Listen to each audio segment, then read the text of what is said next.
Hello everyone and welcome back to a new review for Sangatsu no Lion.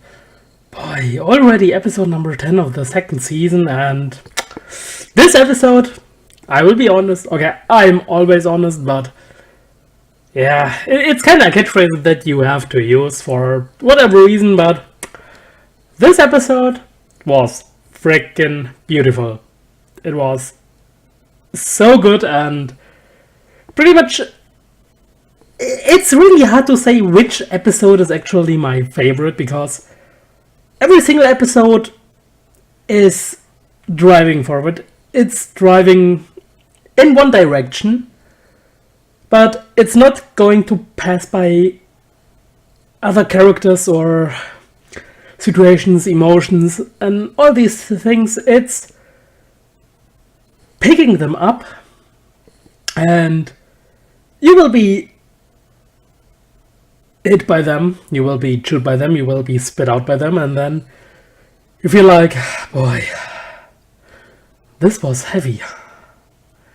And in this episode, we focused pretty much half of the episode on the shogi opponent of Rei from the last episode, from the newcomer king final, and yeah, what can I say? You could think that he is just a character used for Rei to move forward, but this is something that I love about this show, and it's basically because we get insight to most of the characters. We see how they live, how they feel about what they are doing, how even people they know view them. And there was this scene with that guy where he was at the gathering with a bunch either friends from college or from university or high school. It wasn't said which it was, but it doesn't even matter. This is the thing, it doesn't matter if he knows them from high school, from university, maybe they grew up in the same neighborhood. It simply doesn't matter. What matters is that we saw this group with the shogi player together at a gathering, and he was kind of not really complaining, but telling us through his inner monologue that he's getting asked the same questions. Will you be famous? Will you be on TV? Will you become this country's best shogi player? And then he shows us how he wants to ask them basically the same questions. But he is not doing that, he's just enduring it, and then after a time he left the gathering. And basically what his point was is that these questions they asked him, for him it feels like they are empty questions. He even said that these are questions like, nice weather, isn't it?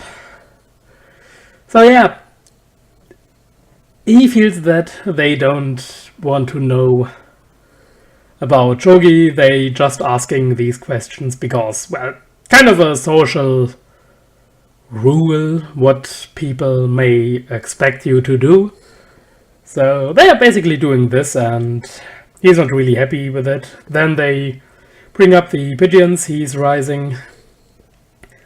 But by then he left with the words, well, he has to take care of the pigeons, he's rising. And when he left, we saw that the way he thinks that these people he knows are seeing him is quite different than it actually is. Because he has kind of this stern face, this kind of strong aura, you could say, how he is having a strong presence when he is somewhere. And The thing is that once he's gone, and let's just call them friends or people he knows, you get what I want to say. They're like, wow, his presence, his aura is so strong, and it's basically, it's kind of this that he is kind of hard to approach, and they were actually asking these questions not to make fun of him. This is not the case, but we saw them in how they were basically like, oh boy, he's so cool. But he's kind of hard to approach, so yeah, it's really hard. So yeah, so we saw them, and it's a great contrast to the topic that was going on with Hina, with the bullying, that we see that these friends, it's different. They don't have any ill intentions. It's just that they kind of find it hard to approach him because of his attitude, how he looks to other people. So yeah, really great to see this contrast. And then we saw also how he is seeing Rei and Nikaido. How he explained how it feels for him to predict a shogi move. It's jumping into the Black Sea and diving and trying to find the treasure, which is the answer. But by the time the terror, the fear, it's winning over him, so he couldn't do it anymore, or not to that extent. And then he saw Nikaido and Rei still jumping into the sea, coming back, figuring out a new way, and then jumping back into the sea again to find answers, and doing it over and over again. And the thing is, when he was playing against Nikaido, he got his fire back. He wanted to get that what was kind of lost in the past. This desire to win, to jump into it, to get your answers, to work like crazy, and do just this. So yeah, it was so great to see it like this. And also with this pigeon, he had this one pigeon, it was called Silver, who was a racing pigeon, and it didn't come back from the 500-kilometer race. And he, as the one who raised it, took care of it. It was hard. It's basically like you have a pet, or after years and years of spending time taking care of it, your dog is no more. And I know from quite a few people the way they are explaining their feeling of loss when they are losing their pet after years and years of spending time. And I don't own any pets, so it's kind of hard for me to get exactly how they are feeling about it, but most of them are saying that it's kind of like you're losing someone really close to you, and it really hurts. So yeah, for him, waiting for the pigeon Silver coming back, and it's not coming back, he felt that loss. And it was alongside with his shogi that was kind of slipping out of his hands.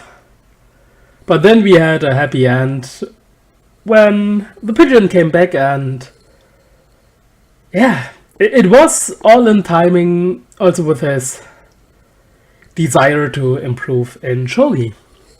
So yeah, we focused, like I said, half of the episode with it, and the other half was most of the time comedy with a bit of follow-up from last week with Hina by the riverside, and then Rei fulfilling his promise to go to that restaurant and basically inviting them for food with all the toppings that they like, and the grandpa and Ray, both of them, realized how scary women actually are, eating all these kind of different things and then complaining it's all their fault.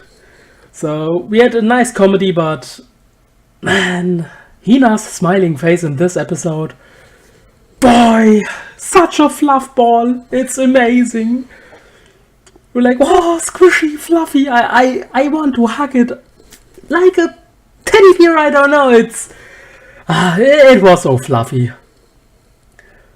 And yeah, I really loved this episode, especially the majority of the part from the first half, but also the comedy, it was enjoyable. I really like the comedy that is not trying so hard to be this type of comedy that makes you laughing out loud, rolling on the floor laughing and whatnot, but it certainly is comedy that makes you smile, chuckle a bit, because at its heart this is one hell of a drama, and this is also where this is excelling. It's one of the best slice of life dramas we have, so yeah, I just love it.